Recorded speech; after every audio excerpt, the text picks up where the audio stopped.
My biggest strength would be cleaning the kitchen, making sure my area's clean, really focusing on what I'm doing. Learning when I do the recipes for homework, I usually type them out.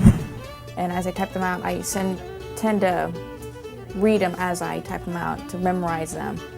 And my biggest strength is actually basically memorization. Because, I've been in the food service business for 10 to 12 years, serving.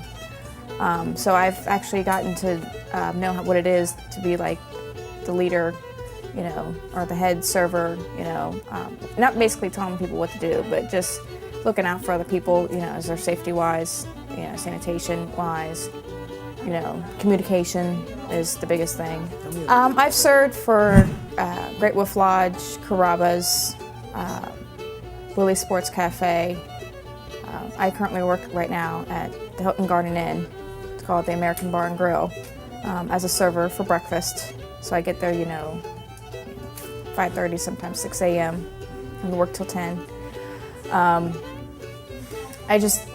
a big customer service person. I love customer service. I love dealing with people, making the customer happy. That's what the biggest thing is. I like to be healthy. I'm getting starting to be on that healthy track again. Especially with fruit, it's got a lot of vitamins and antioxidants. And especially, it's good for you, especially when you dip it in chocolate. Gotta have that little bit of chocolate. Yeah. Cheater. Yeah. But what I want to do as, for the career is hopefully one day, have a bake shop, more or less like a healthy bake shop, towards, fruits, vegetables. I mean, not just carrot cake and, fruit tarts, but try to come up with a better solution, better desserts, especially for people that are, on carb diets or, are allergic to certain things like glutens, especially with diabetics, because there is a lot of diabetics in America, that have a lot of carb problems and sugar problems. They have to watch what they're doing for the sugars and stuff. And coming up with, desserts like that also does not taste nasty, but it also, still tastes good even without the sugar or without certain flours. I'm a very organized person. I like storage compartments. I like a lot of space to work in, and knowing in school I have to, compromise with other people, and it's really, really hard to, have that one little spot with 4 people at a table. I would just be, I would have like sanitation buckets always next to me, and always constantly wiping down. Yep. Because you don't want, something else get into it and someone gets sick because you're going to be serving that food. So you gotta, be careful on what your surroundings are, what you're doing. Basically, I would love a big table. I could put all my items on. I can work by myself. Actually, culinary success is actually finishing the degree that I'm gonna have, being in the Baking and Pastry department, because I'm a sweet person, so I like to, a lot of sweet stuff. So, and actually going forth with my career, I've been through job to job. My past life just wasn't really good. Always quit college, never really cared about it. I just, I'm going to UC, got to get the UC shirts, got to get the UC, that's all I was there for. But, coming here, it made me realize, how much I love it, because it's more of a hands-on school, and I love the hands-on. Right. I do better with hands-on stuff, and I seem to succeed better with a lot of hands-on work. I've become a lot more, I'd just say, more organized, more clean after taking the sanitation class and knowing what kind of illnesses are out there, and just by the littlest things that you do can get you sick. So it woke me up right away, and I've always been clean and organized, except for my car. That's everybody. Oh yeah, yeah. But as you know, as the work environment goes, I mean, you just, especially food industry, a lot of people don't understand. You really got to watch where you're putting your hands, you know, how you're sneezing, how you're coughing, you know. People that are not in the industry doesn't realize, you know, what's out there. And you really got to check your foods, got to check the dates and stuff. It was more like an evolution, just over a period of time, knowing where my life was going, wasn't going down the wrong road. As my father would say, you know, I was in the boat, I had the oars, but I wasn't paddling. Mm-hmm. I was just letting the water or the current take me wherever I want. Right. It was up until 2 years ago. I was working at Willie's and I had fallen and broke my hip and I had to get emergency surgery. I had to get 3 pins put in. And, you know, I had a dream one day that basically woke me up and told me, hey, you know, either you go down this road or, you know, you can choose to live your life to be dead, basically. I had a lot of interests even when I was young. You know how some kids, you know, they always want to be a doctor and they end up being a doctor, you know, or I'm always into animals. I'm always into baking and cooking. You know, I was always baking desserts, you know, and then I was, you know, looking back on it, you know, my father actually gave me the idea and he said, you know, why don't you, think about culinary? You know, you're always cooking, you're always baking stuff, you know.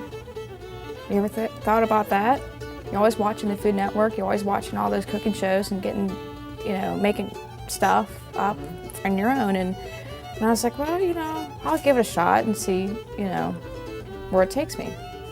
And, you know, I never completed college. I've always started and not finished. And this is like, you know, a big turning point in my life, I should say.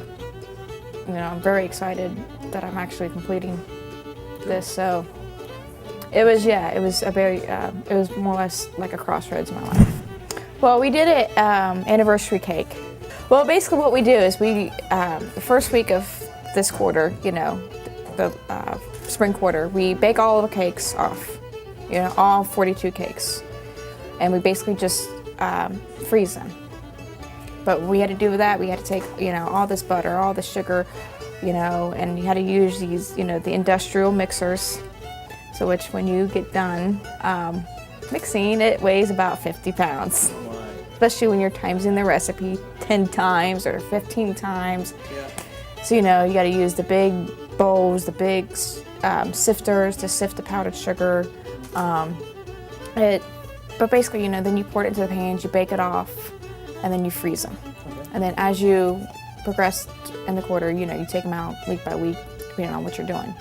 As for this week, we're doing the anniversary cakes. It's a little frustrating because you're trying to get that, you know, that icing just right and smooth. Because you got your spatulas, you got your tips, you got your pastry bags, you know. Then you got to mix your icing, so you got to get the right color. This one is just straight what we call Italian buttercream. It's easier to ice than just regular buttercream. Okay. And then basically you just pile on the icing, I mean, piles and piles on the icing, and as you're smoothing out the icing, you know, it tends to fall off and you scrape it off, and then, you know, you keep smoothing it. Right. Hot water is a big plus because that makes it nice and smooth so you don't see the lines. And then you take, you know, some of the icing, you know, you mix your it like for mine, it was a 40th wedding anniversary because my in-laws are celebrating their 40th this year. Right. So hopefully I can save it up to their anniversary. See, now that's a good idea. So I think ahead. Think ahead. Doing the coloring can be a little frustrating because, you know, you want that one certain color that you see like in the book or, you know, that you pictured, and it's really hard. Either you got to add a little more black or a little more red, and, you know, and if you go too dark, you really can't take it back.